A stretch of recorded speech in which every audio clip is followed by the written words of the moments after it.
My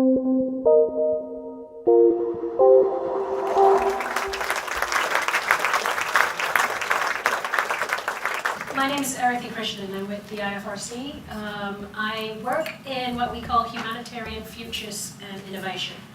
And if any of you know the Red Cross movement, that's an oxymoron in and of itself. We are very traditional, but very conservative.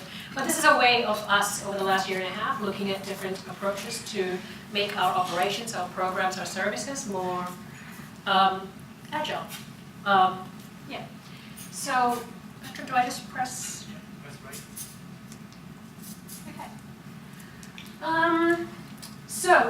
Across the movement, we've been, and I'm just going to assume when I say the word movement, you guys know I'm talking about the Red Cross, Crescent national societies, the Federation, and the IFRC.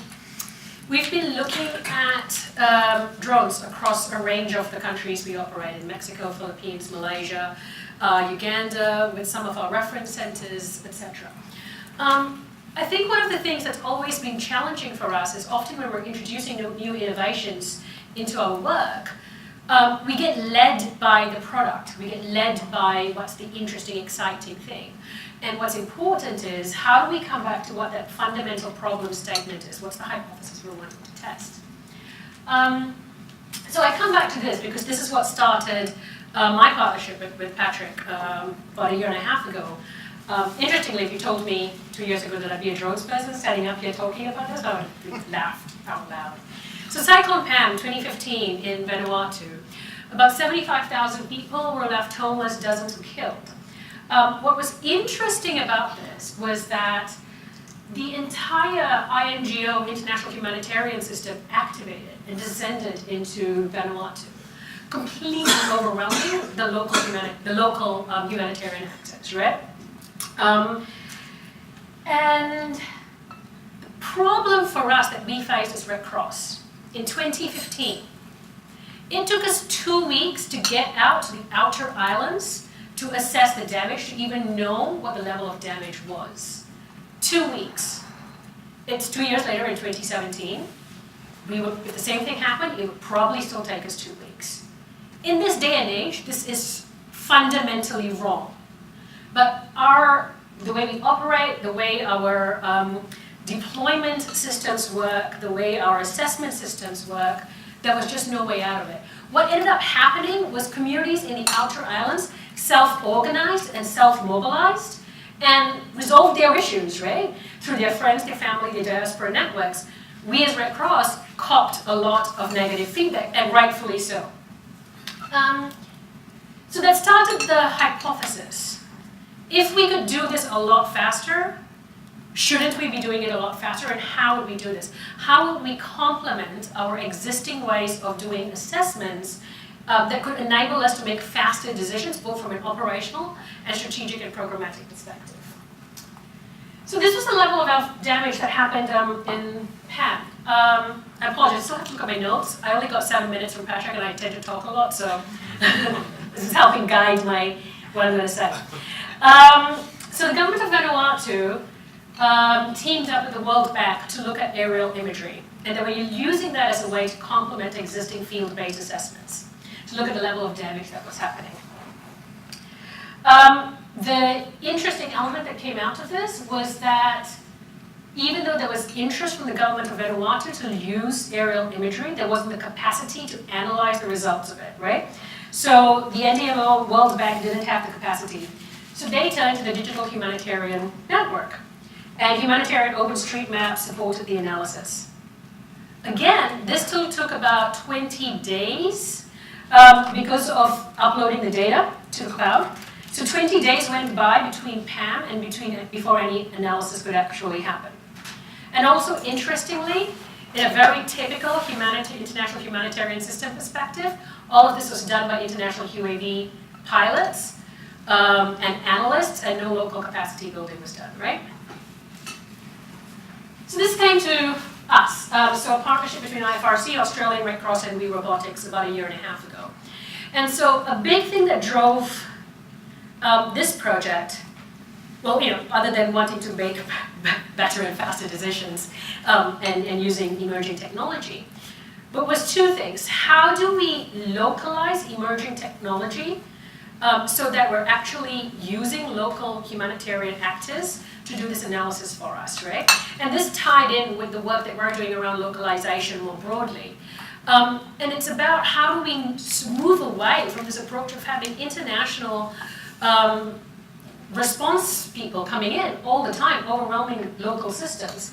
Another project that we were doing in Vanuatu a couple of years later, the biggest negative feedback I received from the NDMO was that, you know, international humanitarian actors, you talk about wanting to build local capacity and building up stronger local economies, but you would pay $100,000 for a shelter delegate, or sorry, a shelter aid worker to fly in to do your shelter reconstruction. We wouldn't hire local contractors. What does that say about us? So that was the hypothesis that we started off with, right? So we partnered with WeRobotics, with Patrick. We were looking at how do we integrate this as part of our disaster management operations, our policy, our practice within the Pacific, so within small island states. Field research was carried out in Fiji, Vanuatu, and Cook Islands, all hazard-prone small island states facing the brunt of climate change, and multiple interviews with over 30 stakeholders. We weren't sure what we were going to find. We weren't sure whether there would be an appetite. The other really interesting thing about this project was, again, where other parts of Red Cross were looking at the product testing side of things, working with vendors straight away, looking at the types of drones or UAVs that were going to be used. We weren't necessarily interested in that yet. I was more interested to test the ecosystem in which we existed, right? So what are the geographical considerations? What are the contextual considerations that differs the Pacific Island states from other regions? What are the legal considerations? What are the cultural considerations? If you're working in a small island like in PNG with small tribes living up in the highlands and you've got drones flying overhead, what is that going to mean in terms of acceptance, right? And very often we have drone pilots, let's say from Australia and New Zealand, wanting to test their products in the Pacific, and they fly out there without even getting basic regulatory approvals from the government. So that was sort of the ecosystem element was what we wanted to come up with. What we found, surprisingly, there was incredible interest from our national societies, from Fiji Red Cross, Cook Islands Red Cross, Vanuatu Red Cross. They were already incredibly knowledgeable about the different use cases. There was a strong sector demand, particularly around data, cargo, marine robotics, and of course, there was limited capacity. And I'm saying, of course, not because I'm making an assumption, but you know, we're talking about really small Red Cross societies, right, that are currently inundated with a range of other priorities as well. The Cook Islands was one of the strongest field research sites we worked in. And we wanted to do more than just applied research in Cook Islands. So we bought a drone from Amazon and took it up there. I should say Patrick did.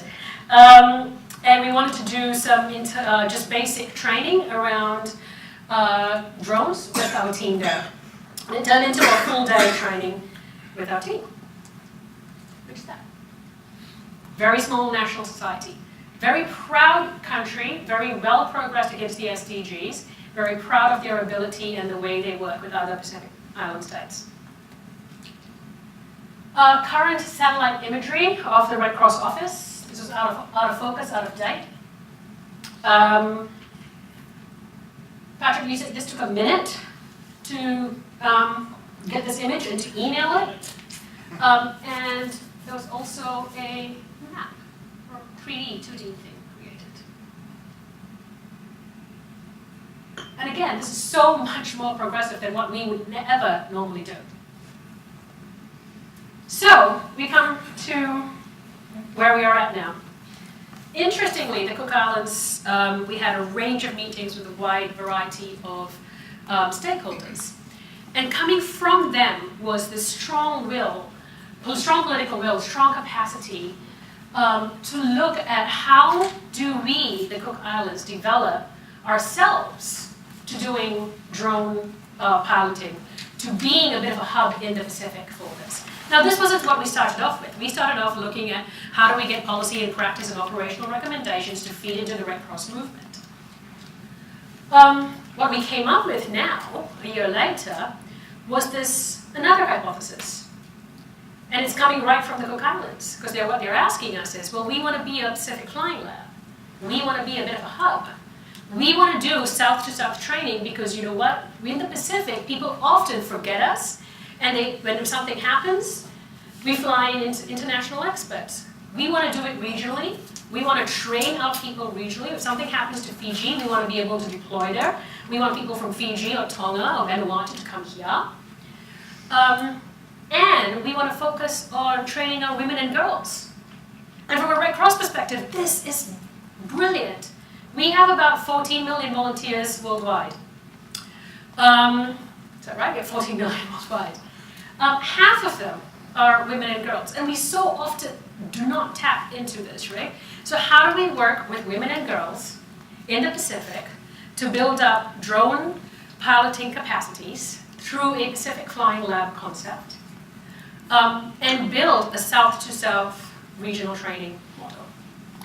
And that's where we're at.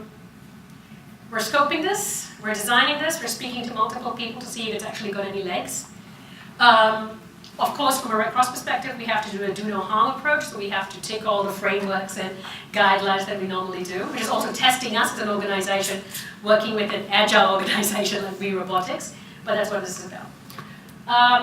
That's it, that's where we're at today. Thank you. I think I may have gone for more than 7 minutes.